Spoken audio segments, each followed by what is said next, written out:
You're suffering from self-doubt while others are intimidated by your full potential. If your past self could see where you're at today, think of how impressed they would be. One of the greatest ways you can overcome self-doubt is to realize how far you've come. Maybe you're not exactly where you want to be, but you're a lot better than where you were. And the key is to wake up every single day, put one foot in front of the other, keep moving and keep growing.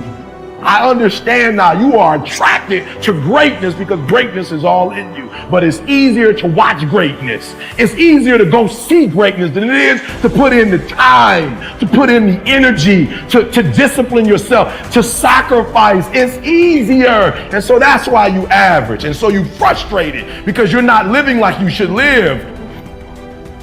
How many times in your life have you gone through something you thought you wasn't going to make it? What you have to do is to be steady in the storm. If you're steady, you're going to outlast it. If you're steady, you're going to outlive it. If you're not steady, it's only because you don't have the faith to believe that there's something on the other side of it. Sometimes when you're in a dark place, you think you've been buried, but actually, you've been planted. What do you do when you've gotten no and you don't know where to go? You pause and you wait. I believe that everything happens for a reason. People change so that you can learn to let go. Things go wrong so that you can learn to appreciate them when they're right. And sometimes good things fall apart so better things can fall together. That's why you pissed off with Monday, because Monday is the day that you're supposed to go mold and shape and create your greatness. That's why you like Friday. I get it, because Friday you get to chill. You don't have to face yourself on Friday. You don't have to face yourself on Saturday or on Sunday. That's the day that everybody is partying. Everybody's drunk. Everybody gets to forget that they didn't become who they were supposed to come during the week. That's why I get it now, but I challenge you. Most people aren't obsessed with their goals because they don't believe they're worthy of them. It's easy to dream about what you want. We're all looking for this golden purpose. Is it this? Is it that? Is it making money? Because the purpose is you. Every fucking day I wake up and I don't want to do some fucking shit. Do you want to walk around all day knowing that you could, but you didn't? You have to learn how to get up and do shit when you ain't got no fucking 5K, no 10K, nothing. Nothing exists. Your life fucking sucks. What I've realized over the 23 years of my life, it's not the physical body that holds us back. It's not the physical body that holds us back, but it's the mindset. The biggest disability you can have is a bad mindset. Tired don't mean nothing. Tired is only in the mind. You tell yourself you're tired, you're gonna be tired. I don't get tired. While all my friends and people who I knew were out drinking and partying and enjoying life, what was I doing? Running fucking 10 miles down the road in the fucking rain or killing myself in a boxing gym. And then people say to me, you know what, you're lucky. I'm lucky because I fucking worked all the hours that God gave me. I'm lucky because I fucking trained so hard that I can't be beaten. I need you to confront you because you're the one holding you up. I need you to confront you.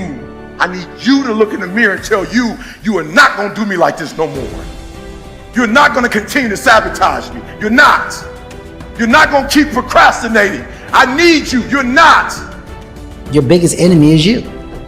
People don't understand it's you against you. The only person that gets in your way is you. Nobody else. It's you. I was a soft kid. I was sensitive, I cry easy, and I would be scared to fist fight. And my mother used to tell me this thing, I don't even know if you remember, but you said this to me more than once. You said, son, sometimes you have to be a lion so you can be the lamb you really are. You should be a monster. You know, because everyone says, well, you should be harmless. You know, you don't want to be too aggressive. You don't want to be too assertive. You want to take a back seat and all of that. It's like, no. You should be a monster, an absolute monster. And then you should learn how to control it. Those who have swords and know how to use them, but keep them sheathed, will inherit the world. The only person that can hurt me is a friend. You have to be careful of your friend more so than people that you may think is your enemy. Everybody you fight is not your enemy, and anybody that helps you is not your friend. As a child, my parents always told me you could be whatever you want to be. You could do whatever you want to do. He who says he can and he who says he can't are both usually right. You will have good days and you'll have bad days, but you will always learn something more or something new on bad days than good days. It's okay to be unbalanced for a while. It's okay. Don't be all this stuff people say, you got to be balanced. To be the best in the world at what you do, you have to be unbalanced to find every bit of energy and strength that you have to pull it off. Then you get balanced once you become great. And it takes being obsessed to where people think you're crazy. Small minds discuss other people, gossip. Good minds discuss events. Great minds discuss ideas. I stand before you without arms and legs, but a very strong man because of the bad days in my life. Unless you know three things. Number one, who are you and what your value is?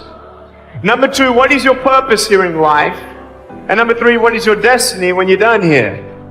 If you don't know the answers of any of those three questions, you're more disabled than I.